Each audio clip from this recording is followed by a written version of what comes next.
Hello aspirants, welcome to MP Academy. আজি আমি Assam history সিৰিজটোৰ part number 17 টো ডিসকাস কৰিবলৈ গৈ আছো। ইয়াৰ আগতে আমি চুটিয়া আৰু কছাৰী ৰাজবংশৰ কথা পঢ়িছিলো আৰু আমি আহোম কিংডমৰ কথা পঢ়াৰ আগত আৰু এটা কিংডমৰ কথা পঢ়ি লোৱাটো উচিত। সেই কিংডমটোৰ নাম হ'ল কোচ কিংডম। কোচ ৰাজবংশটোৰ প্ৰজেনিটৰ বা এনসেস্টাৰ আছিলে হৰিয়া মণ্ডল। তেখেত শিকানাগ্ৰাম বুলি এখন গাঁৱৰ গোৱালপাৰা ডিস্ট্ৰিক্টৰ পৰা আছিলে। তেখেত 12টা কোচ বা মেচ ফেমিলিৰ চিফ আছিলে। হৰিয়া মণ্ডলৰ ল'ৰা আছিলে বিশু। বিশু এজন গ্ৰেট ৱাৰিয়ৰ বা যোদ্ধা আছিলে। বিশু পাৰলৈ আহিছিলে 1515 এডিত। তেখেতে ওচৰ চুবুৰীয়া যিখিনি ভূঞাছ আছিলে সেই সময়ত ভূঞাছখিনি দপদপনি চলিছিলে। ভূঞাছখিনিক সাবজুগেট কৰিলে। তাৰ পিছত 1527 এডিত পাৱাৰলৈ আহি তেখেতৰ কিংডম এষ্টাব্লিছ কৰিলে কোচবিহাৰত আৰু কেপিটেল আছিলে কমতাপুৰ। এইখিনি এৰিয়া পৰে। বিশুৱে টাইটেল এজিউম কৰিলে বিশ্বসিংহ বুলি। বিশ্বসিংহৰ ৰাজত্ব কালত কোচ ৰাজবংশত এটেক কৰিছিলে আহোমসকলে আৰু আহোমসকলে সক্ষম হৈছিলে কোচসকলক হাৰুৱাবলৈ আৰু কোচসকলক আহোমৰ আণ্ডাৰত সাবঅৰ্ডিনেট কৰি ৰাখিছিলে। কিন্তু পিছত গৈ পিনে বিশ্বসিংহই লাহে লাহে নিজৰ আৰ্মি ষ্ট্ৰেংথটো বঢ়ালে আৰু আহোমক আকৌ এবাৰ আহোমৰ লগত ফাইট কৰিবলৈ ৰেডি হ'ল।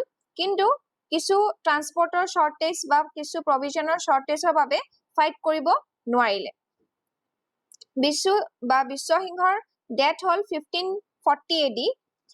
যিটো সময়ত বিশ্বসিংহৰ ডেথ হৈছিলে তেখেতৰ এল্ডাৰ সন মল্লদেৱ আৰু শুক্লধ্বজ সেই সময়ত তেওঁলোকৰ কিংডমত নাছিলে। সিহঁত দুটা বানাৰসলৈ গৈছিলে পঢ়িবলৈ।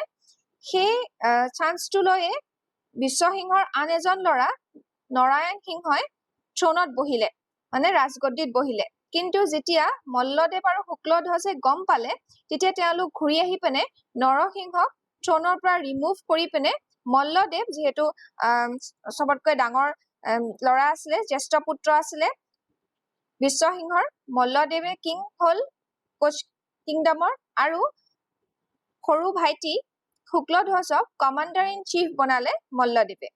মল্লদেৱে এজিউম কৰিলে টাইটেল নৰনাৰায়ণ আৰু শুক্লধ্বজক নিকনেম দিয়া হৈছিলে চিলাৰায় বুলি। চিলাৰায় বুলিয়ে তেখেত বুৰঞ্জীত বিখ্যাত, মানে কাইট কিং। তেখেত বহুত পাকৈত ৱাৰিয়ৰ বা যোদ্ধা আছিলে। সেইবাবে নৰনাৰায়ণৰ সময়ত কোচসকলে আহোমসকলক হাৰুৱাবলৈ সক্ষম হৈছিলে। তাৰ পিছত আহোমসকলে এটা পিচ এগ্ৰিমেণ্ট কৰিলে। কোচসকলে সেইটো মানি ললে আৰু আহোমসকলেও কোচৰ আণ্ডাৰত সাবঅৰ্ডিনেট হৈ থাকিলে, চুজাৰনিটিটো একচেপ্ট কৰিলে, একনলেজ কৰিলে। কোচসকলে আহোমসকলক হাৰুৱাৰ পিছত কছাৰী কিংডমক হাৰুৱালে। তাৰপিছত মণিপুৰক এনেক্স কৰিলে। জয়ন্তীয়া কিংডমক কোচৰ জেনেৰেল চিলাৰায় কমাণ্ডাৰ ইন চিফে মাৰি পিনে জয়ন্তীয়া কিংডমটো কনকাৰ কৰিলে। তাৰপিছত ত্ৰিপুৰা কিঙলৈকে তেওঁলোকে ত্ৰিপুৰালৈ গৈ পাইছিলে। তাতেও ত্ৰিপুৰা কিঙক ডিফিট কৰিলে, হাৰুৱালে।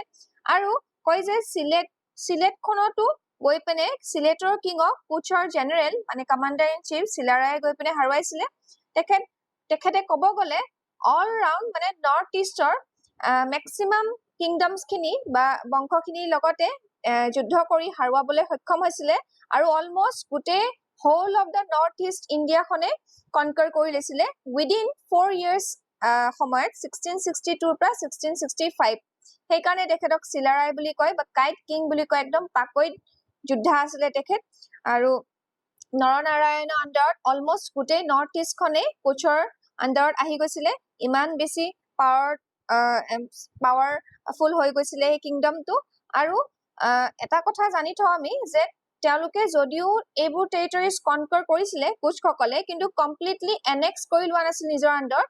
জাষ্ট ট্ৰিবিউটছ লৈছিলে, টেক্সেছ লৈছিলে আৰু সাবঅৰ্ডিনেট বনাই ৰাখিছিলে বাকী কিংডমছসকলক।